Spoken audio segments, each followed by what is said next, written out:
అందుకే మీకు వినాయకుడిలో ఉన్న గొప్పతనం ఏమిటో తెలుసా అండి? కర్మ ఫలితంగా మీరు ఏదైనా ఆపదలో ఉన్నారనుకోండి, వినాయకుడు కాళ్ళు పట్టుకుంటే ఆయన ఏం చేస్తాడంటే ఆ ఆపద రూపంలో మీ కష్టంలో వ్యగ్రత కల్పించి తీసేసి మీకు శాశ్వత రూపాన్ని ఇచ్చేస్తాడు. కాబట్టి గణపతి గొప్పగా అనుగ్రహిస్తాడు. మహానుభావుడు వినాయకుడు. వికటో ఆయన చేసే పనులు హాస్యస్ఫోరకంగా ఉంటాయి, కానీ ఆయన చాలా బాగా అనుగ్రహించేటటువంటి స్వరూపం ఉన్నారు. ఆయన చేసే పనులు ఏమిట్రైలాగా అనిపిస్తుంది, కానీ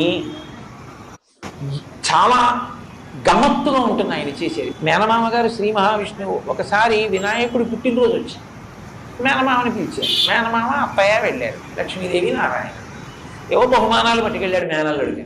అన్నీ అక్కడ పెట్టి ఒరే నాన్న ఇది ఇచ్చాను అని చూపిస్తుంటే ఇవన్నీ ఇష్టం ఉండడంలో సుదర్శన చక్రాన్ని పక్కన పెట్టుకున్నాడు ఆయన.